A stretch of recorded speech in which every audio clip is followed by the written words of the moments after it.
စူချတဲ့ဗိမုတ်တယ်လေးကိုအခုလိုစိတ်ဓာတ်ခွန်အားပေးခဲ့လို့ချီကျူးခံနေရတဲ့ဇန်ရီမို့မင်္ဂလာပါပရိသတ်ကြီးတို့ရဲ့စင်ပေါ်မှာဗိမုတ်ပန်ကိုကောင်းပေါ်မှာရွက်ပြီးတော့လှုပ်ပြနေတဲ့အမူအရာတစ်ခုကြောင့်ချီကျူးခံနေရတာကတော့မင်းသားဇန်ရီမို့ပါပဲရှင်အခုအချိန်မှာတော့မမေတို့အကြိုက်ဆုံးမင်းသားမင်းသမီးတွေကိုလူတကာကြားထဲမှာမျက်နှာပွင့်စေခြင်းလို့ဂုံတင်းစေခြင်းလို့ရှိတဲ့လေယာမြေတွေအိမ်ချမ်းမြေတွေအထိရောင်းချပေါင်းနှံပြီးငွေထုတ်ကြီးတွေတိမ်ရကြီးတောင်းချီတန်းတဲ့ရွှေစိမ်းရတနာတွေကိုအပြန်ဆိုင်စုချကြတဲ့အထိကိုခေစားနေကြတာပဲဖြစ်ပါတယ်။တချို့သောအမှုပညာရှင်တွေဆိုရင်လည်းစင်မော်ကိုငွေအထုတ်ကြီးတွေအဖိုးတန်ပစ္စည်းတွေလာချမှသာအဖက်လောက်စကားပြောချင်တာမျိုးမျက်နှာအပြုံးပြတာမျိုးတွေရှိတတ်ကြတဲ့အတွက်စူလာရဲ့တန်ဖိုးကိုငွေကြေးနဲ့ပဲတိုင်းတာနေကြသလိုဖြစ်နေပါတယ်။ဒါပေမဲ့ဒီလိုငွေကြေးအဓိကခေကြီးတွေမှာတော့မြင်တွေ့နေကြမြင်ကွင်းတွေနဲ့လုံးဝကွဲပြားခြားနာပြီးလူဒန်းစားမရွေအားလုံးရဲ့ရင်ကိုကျဉ်မှုပေးစွမ်းနိုင်ခဲ့တဲ့ဖြစ်ရပ်လေးတစ်ခုကမကြသေးခင်ကပွဲကင်းတစ်ခုမှာတော့ပေါ်ပေါက်ခဲ့တာပဲဖြစ်ပါတယ်။အဲ့ဒါကတော့ဇမင်းသားလေးဆန်ရီမိုးတယောက်ဆုလာချတဲ့အခြေခံလူဒန်းစားဗိမုတ်တဲ့ဖိုးပါတူပေါ်မှာပြုမှုတုတ်ပြန်လိုက်တဲ့စံပြလောက်စရာစိတ်ထားလေးပဲဖြစ်ပါတယ်။ဒီဖြစ်ရပ်လေးကိုအသေးစိတ်ပြန်လဲဝေဖန်ဆန်းစစ်ကြည့်ရအောင်ပါရှင်။အဲ့ဒီပွဲကင်းထဲမှာတော့မင်းသားလေးဆန်ရီမိုးကိုမမေတို့ရဲ့မြေးလေးတယောက်လိုပဲအရန်ကိုချစ်ခင်မြတ်နိုးလို့လာရောက်အားပေးခဲ့တဲ့ဗိမုတ်ရောင်ချသူ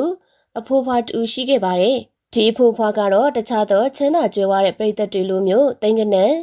တွေမတက်နိုင်ရှာသလိုရွှေတဲ့စိတ်နေလည်းမဆုချနိုင်ပါဘူးရှင်။ဒါပေမဲ့မင်းသားလေးရဲ့အမှုပညာကိုအရန်ကိုတန်ဖိုးထားပြီးချစ်တဲ့စိတ်တစ်ခုတည်းနဲ့တင်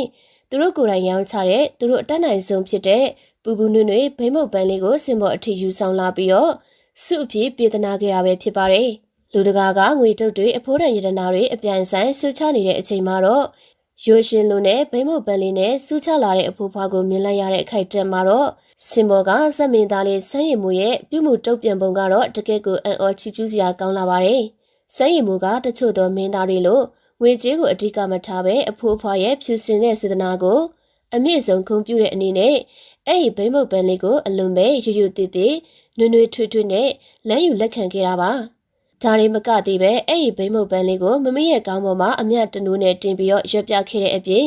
အဖိုးဖွားတွေပျော်ရွှင်ကျဉ်းတူးသွားစီဖို့အတွက်စင်မော်ကနေပြီးတော့လဲလဲနဲ့တုတ်ပြန်စကားတွေပါပြောကြပေးခဲ့တာပဲဖြစ်ပါတယ်ရှင်။ငါတို့ပေးတဲ့စေတနာကိုမင်းသားကဒီလောက်အထိတန်မိုးထားတာပဲဆိုတဲ့အတွေ့အမျိုးနဲ့အဖိုးဖွားတို့ရင်ထဲမှာရရှိသွားမဲ့ပီတီနဲ့စိတ်ဓာတ်ခွန်အားကတော့ငွေကြေးသိန်းပေါင်းတောင်းချီပေးရင်တောင်မှဝယ်လို့မရနိုင်တဲ့အရာမျိုးပဲဖြစ်ပါတယ်။မင်းသားလေးရဲ့ဒီလိုနှိမ့်ချက်တမှုကြောင့်ပွဲကိတစ်ခုလုံးမှာရှိတဲ့ပရိသတ်တရားလည်းလက်ခုပ်တန်တွေတဖြန်းဖြန်းနဲ့တောင်းဖြစ်ပြဩဘာပြီးခဲ့ကြပါတယ်ရှင်။ဒီမြင်ကွင်းဟာ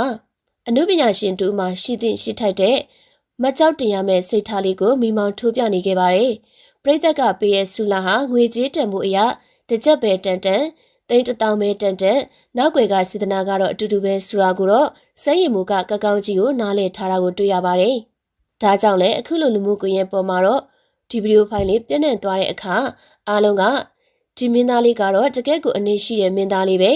အောင်မြင်လေးနှိမ့်ချလေးပဲဆိုပြီးတော့အာရပါရချီးမွမ်းနေကြတာပဲဖြစ်ပါတယ်ရှင်။ကဲပရိသတ်ကြီးတို့ရောငွေကြေးတနာဂုဏ်ပကတနာတွေကိုဘေးဖယ်ပြီးတော့ပရိသတ်ရဲ့စစ်မှန်တဲ့မေတ္တာတရားဖြစ်တဲ့ဗိမုတ်ပန်းလေးကိုရွှေ့ပြက